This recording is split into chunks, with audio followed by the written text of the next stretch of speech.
¿Qué tal amigos? Muy buenas noches. Mi nombre es Carlos Enrique Criollo, yo soy médico intensivista y vamos a hablar este día un poco acerca de lo que es necesidades de UCI en tiempos de pandemia. Primero, algo muy importante que es necesario aclarar y estar conscientes de que las epidemias y pandemias ya forman parte de la historia de nuestra humanidad. Y en el siglo XXI nos ha tocado vivir los riesgos de pandemias como el SARS, influencia H1N1 y actualmente la aparición del nuevo coronavirus 2, el SARS-CoV-2, que nos produce la enfermedad de COVID-19. El cronograma inició el 31 de diciembre en Wuhan, China, y aquí podemos ver en este esquema cómo fue rápidamente aumentando su velocidad de propagación de este virus a nivel primero del continente asiático, posteriormente a otros continentes, hasta convertirse en una pandemia global. En marzo de 2020 inicia en El Salvador los casos positivos de COVID-19 y en ese mismo mes se apertura el Hospital Nacional Saldaña para dar cobertura a este tipo de pacientes. El 4 de junio se iniciaron labores en una unidad de cuidados intensivos del Hospital Nacional Rosales, exclusiva para COVID. Ya vamos a ver cómo se hizo una reconversión hospitalaria para poder dar respuesta ante una pandemia y ante una necesidad tan grande como es una pandemia por COVID. En julio de 2020 se inició también labores en el Hospital El Salvador para atención exclusivamente de pacientes con COVID-19. En septiembre de 2020 tuvimos el cierre de la primera ola y un pequeño respiro de lo que fue realmente la pandemia por COVID.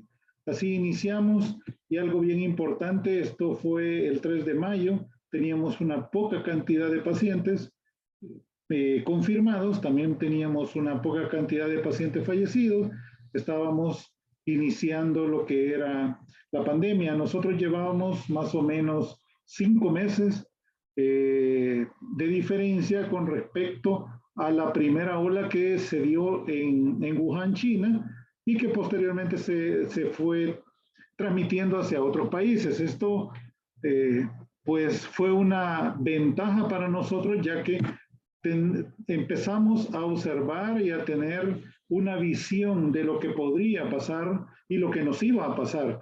Estábamos viéndonos en un espejo lo que estaba sucediendo en Italia, en España, y era lo que probablemente podía llegarnos a suceder a nosotros.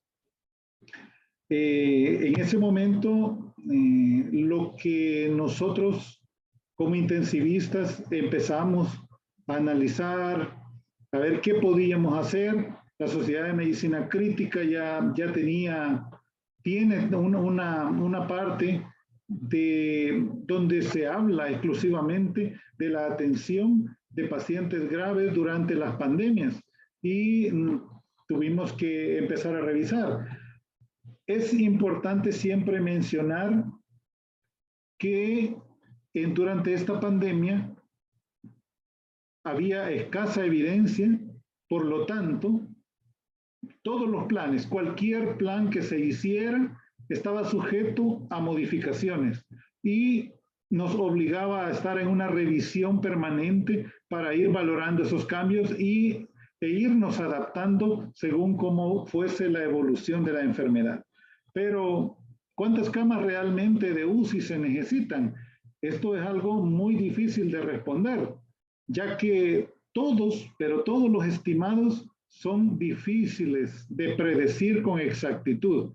Hay varias maneras como se puede tener una idea de la cantidad de camas. Sin embargo, hay una cantidad de variables importantes que hacen difícil o prácticamente imposible tener con exactitud la necesidad de camas. Algo también importante es no solo las camas de UCI que se necesitan. Recordemos que un paciente crítico no solo requiere una cama de UCI. Una cama de UCI también necesita, aparte de la infraestructura, los equipos especializados, requiere de procesos y servicios de apoyo bien estructurados, con equipos multidisciplinarios y, lo más importante, el recurso humano. Necesitamos personas capacitadas para que puedan manejar estas áreas para cada cama de UCI. Por lo tanto, se vuelve un reto, se nos volvió un reto como país y como el mundo entero, cómo dar respuesta ante una necesidad tan grande con el personal que realmente no es el suficiente. Y en nuestros países, como en El Salvador, la cantidad de intensivistas somos muy pocos en el país, lo que esto nos proponía un reto mucho más alto para poder satisfacer las necesidades de las camas de UCI. Una manera de tener una idea, de calcular la necesidad de camas, es que del total de pacientes o de personas que resultan COVID positivo, el 80% cursan con una enfermedad leve, algo parecido a una gripe o una enfermedad que no requiere hospitalización. Del 20% restante, el 15% requiere hospitalización, requiere soporte con oxígeno y un 5% requiere cuidados intensivos. Y hay que tomar en cuenta que este 5% tiene muchas otras variables, porque, por ejemplo, en algunos países como en España, iniciaron un triage mucho más estricto, al igual que Italia, y empezaron a hacer una racionalización de las camas. Esto llevó a que la necesidad de pacientes que requerían UCI andaba aproximadamente en un 3.4%, por ejemplo, para España. Una manera de calcularlo también es que del total de camas de hospitalización, esto es diferente cuando no estamos en pandemia que cuando estamos en pandemia.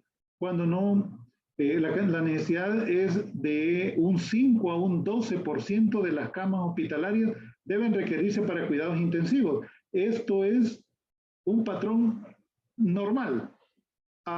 Sin embargo, recordemos que en nuestro país la falta de camas de cuidados intensivos ya existía previamente antes de la pandemia. Por lo tanto, era difícil obtener de ese 5 a 12% de camas de UCI disponibles y de esas empezar a reconvertirlas y empezar a utilizar por etapas las camas para los pacientes con COVID. ¿Por qué nuestra ocupación anda arriba del 95% de las camas UCI en nuestros hospitales públicos?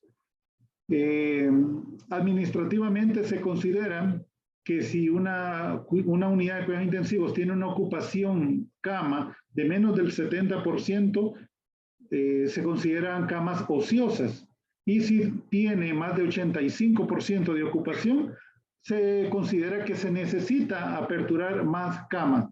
En nuestro caso, que manejamos más del 95% de ocupación, prácticamente estábamos colapsados previo a la pandemia. Por lo tanto, esto era una alarma, era una amenaza que veíamos que podía llevarnos como país.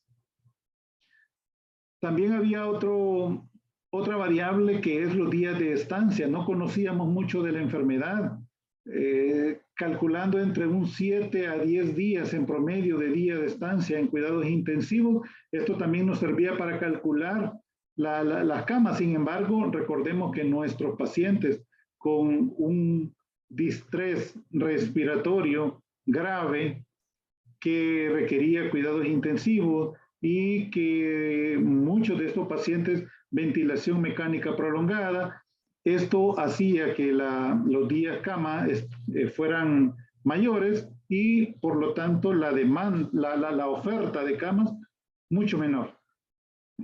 en esos casos nosotros necesitaríamos más camas. Por eso es importante durante una pandemia hacer esto de una forma escalonada y una forma por etapas. Otra variante que es importante es que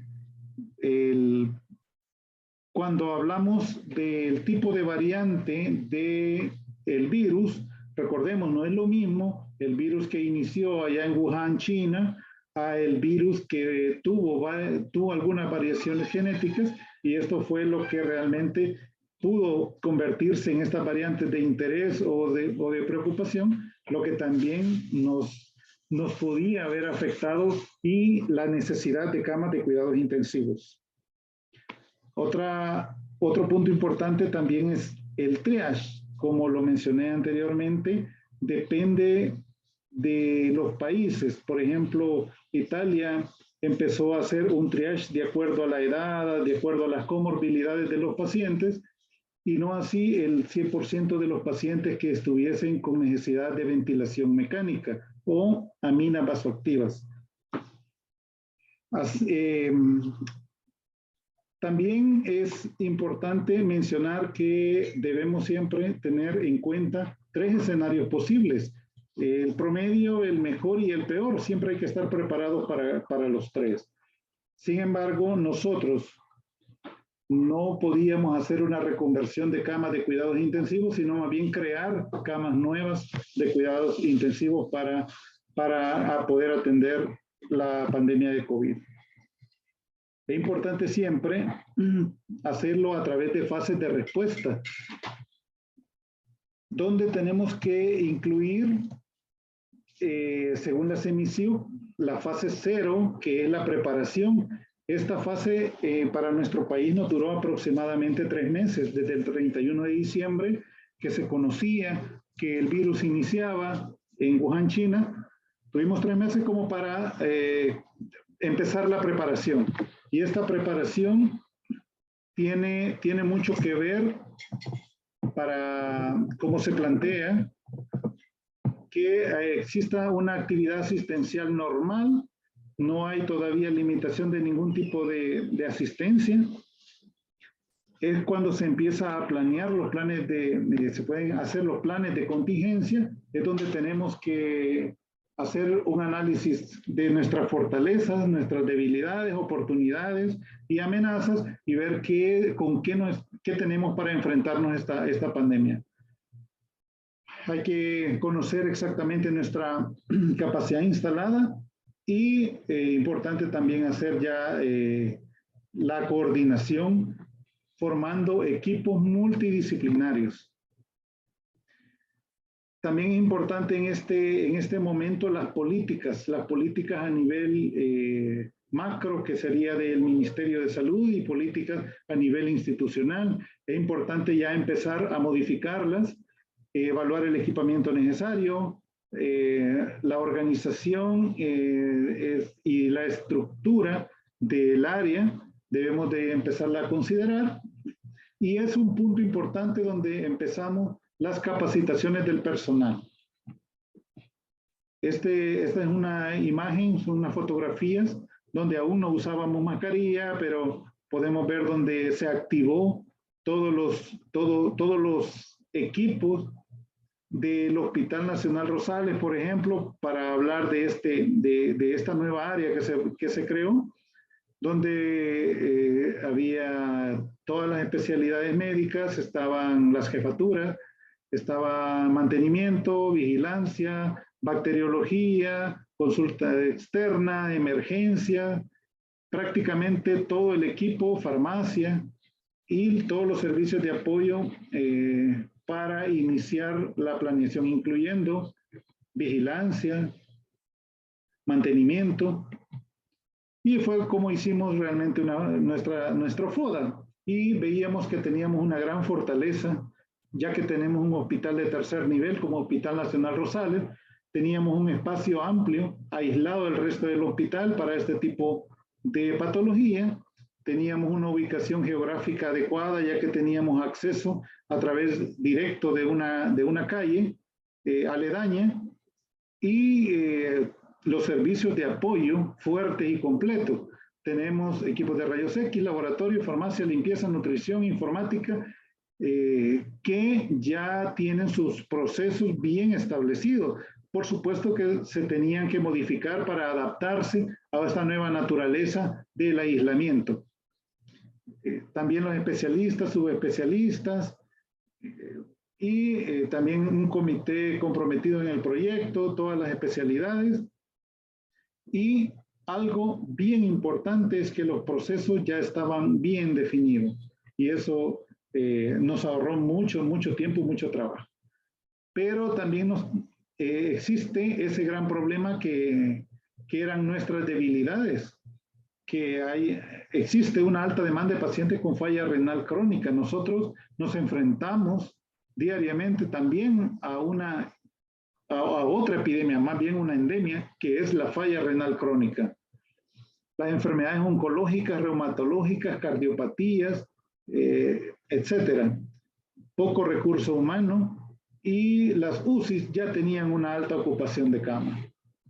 Sin embargo, teníamos la oportunidad de brindar atención de tercer nivel a pacientes con COVID, ya que teníamos todo esto que mencioné anteriormente, y con la visión de poder fortalecer estas áreas posterior a la pandemia. Cuando la pandemia finalice, ser un poco más, tener mayor capacidad de atender a nuestros pacientes críticos.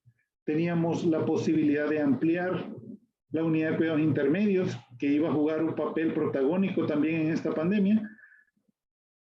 Teníamos un espacio para poder crear una unidad de cuidados especiales donde pudiese ser un descargo de aquellos pacientes que fue difícil manejar en cuidados intensivos por la ventilación prolongada y que quedaron con alguna discapacidad o que requieren rehabilitación adecuada, ya sea cardíaca, pulmonar o física.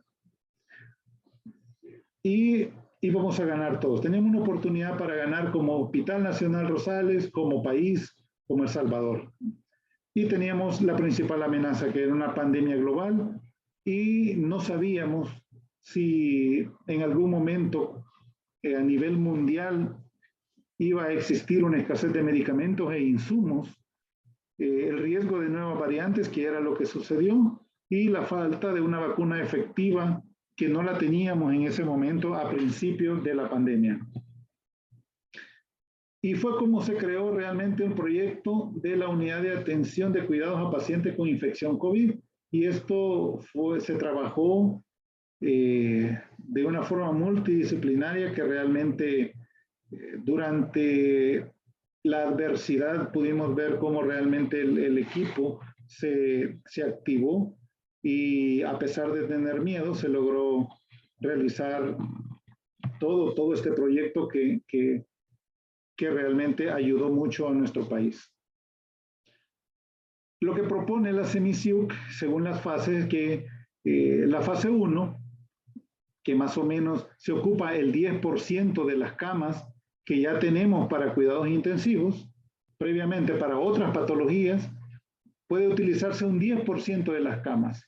¿Qué se debe hacer en este momento? Cancelación de cirugías programadas, ir acondicionando algunos espacios, ir mejorando el flujo de salida hacia cuidados intermedios o hacia otra área, ir completando el plantel de cuidados intensivos ya con enfermería, médicos, terapistas, respiratorios, nutricionistas y todo el equipo. Establecer equipos de trabajo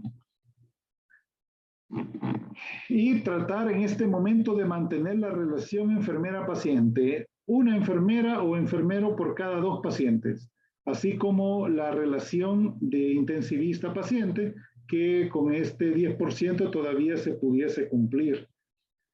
Capacitación del personal, liberación de actividades externas. Existen algunos hospitales donde el intensivista sale de la UCI y hace manejos de pacientes críticos en otras áreas, o procedimientos como traqueostomías percutáneas, catéteres venosos centrales. Depende de la naturaleza de cada hospital. Se debe de ir limitando que el intensivista salga de las unidades críticas para mantenerse atendiendo ya a estos pacientes con COVID.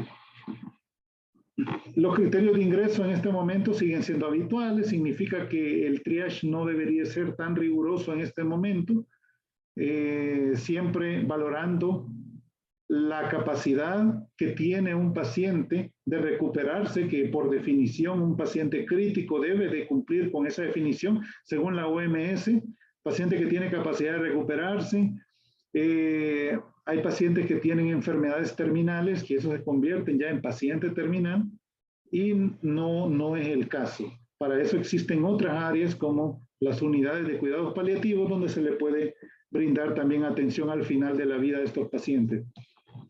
Y fue como estructuralmente el área se empezó a dividir por colores, donde el área roja era el área aislada, el área de pacientes, un área amarilla, que era donde se mantenía el personal médico y paramédico, que estaban funcionando en coordinación con el personal médico y paramédico que está adentro del área contaminada. Un área verde, que son básicamente las áreas administrativas, un flujo y una ruta crítica que se creó, muy importante para definir los ingresos y los egresos durante una pandemia. Fue así como en el hospital nosotros creamos 21 camas de cuidados intensivos, 27 camas de cuidados intermedios y 10 camas de cuidados especiales para atender exclusivamente COVID-19. Esta es el área justo antes de iniciar, del área de cuidados intensivos, y era el momento especial para hacer las capacitaciones. Importante ver que los equipos, aquí hay médicos que no son intensivistas, que son especialistas de otras áreas, donde se les brindó un pequeño entrenamiento sobre principios básicos de cuidados intensivos. Además, se tuvo que capacitar sobre los usos de equipos de protección personal, así como el uso de equipos de ventilación mecánica, monitores y otros equipos biomédicos. Una fase 2 de un 25% de las camas de UCI utilizadas. Se puede mantener un estándar asistencial.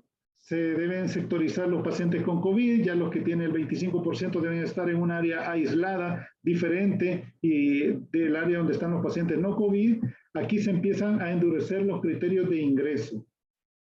¿Por qué? Porque las camas cada vez son menores y debe de priorizarse y realmente optimizar los recursos tan importantes que son para atender los pacientes que puedan recuperarse en este momento. Aquí entra en juego también mayor soporte de la unidad de terapia intensiva intermedia, ya que sirve siempre como una bisagra donde los pacientes se puede evitar que llegue a una complicación mayor antes de llegar a cuidados intensivos o posterior a un estado grave, poderse trasladar como un área de descargo de cuidados intensivos para darle continuidad a la atención de estos pacientes. En una fase 3, ya con un 50% de las camas utilizadas, aquí sí, ya tenemos que reclutar personal de reserva, utilizar toda la capacidad institucional, los criterios de triage deben ser un poco más estrictos y la relación paciente-enfermera según disponibilidad. Aquí ya la relación médico-intensivista-paciente ya no es de 1 a 4 o de 1 a 8, sino que puede ser mayor siempre y cuando existan médicos a los cuales se pueda entrenar y que el intensivista adquiera el liderazgo para poder manejar esta cantidad de pacientes. Igualmente con enfermería. Algo importante también, el soporte psicológico del personal y paciente. Ya esto es importante tomarlo en cuenta, ya que existe el síndrome de burnout, donde cuando el personal se siente quemado realmente, la atención hacia los pacientes decae muchísimo y se puede volver incluso un riesgo para los dos, para el personal que lo atiende, así como para el paciente.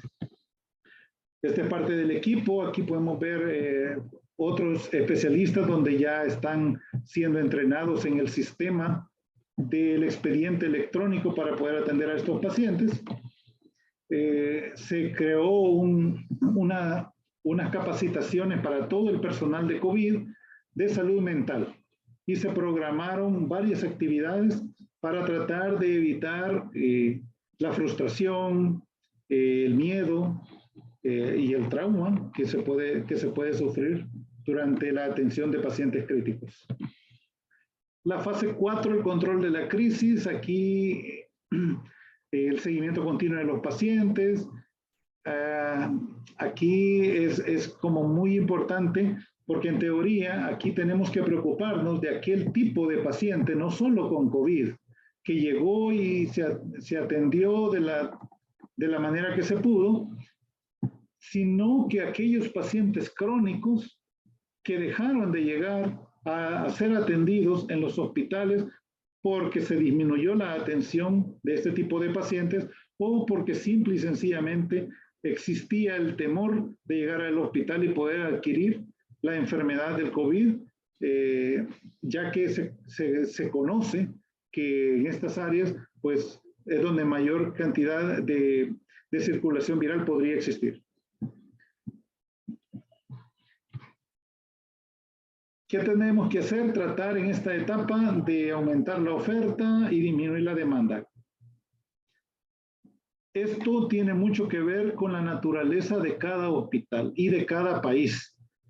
Hay países que pueden hacer una infraestructura mayor sin tener que disminuir las cirugías o la atención de otro tipo de patología, pero todo depende de cada naturaleza de cada lugar, del recurso humano, evitar la saturación y contactos, optimizar los equipos de protección personal, etc.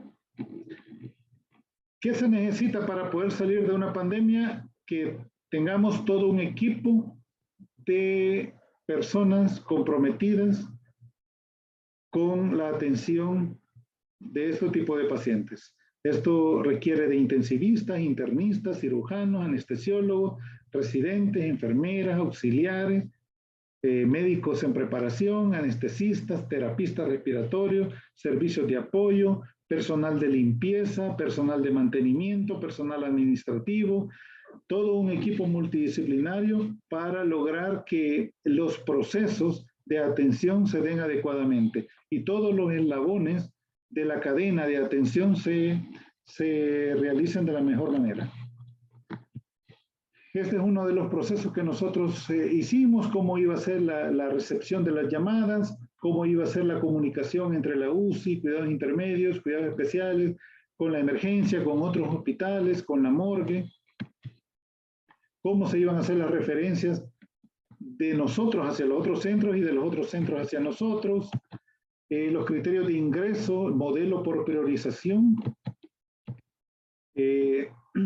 hojas de control que se crearon y los protocolos, que fue algo sumamente importante, los protocolos de ingreso, los protocolos de atención, los protocolos de egreso, los protocolos de atención al personal de salud, protocolos de comunicación, cómo iba a ser la comunicación con los familiares de los pacientes, con los familiares, con el mismo paciente, con el personal que está adentro del área contaminada, con el personal que está afuera del área contaminada, etc. Se crearon rutas críticas, los criterios de ingreso, se evaluó también cómo iba a ser los ingresos en base al diagnóstico, los test diagnósticos, el abordaje clínico, el mejor lugar de atención y el personal cómo los iba a atender.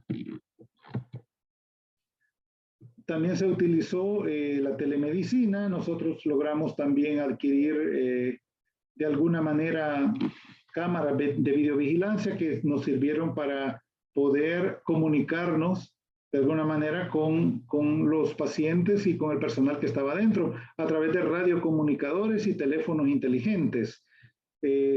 A través de las pantallas también podíamos vigilar las alarmas de los ventiladores y de los monitores, principalmente cuando había una alarma roja, rápidamente llamábamos al médico que estaba adentro del área contaminada atendiendo directamente a los pacientes. Bueno, muchas gracias por la atención. Cualquier duda, pues estamos dispuestos discutirla. Muchas gracias siempre por el apoyo y por la oportunidad de transmitirles nuestro trabajo, que lo hemos hecho con todo el mayor de nuestras fuerzas, nuestra mayor vocación, nuestra mayor energía para atender a nuestros hermanos salvadoreños.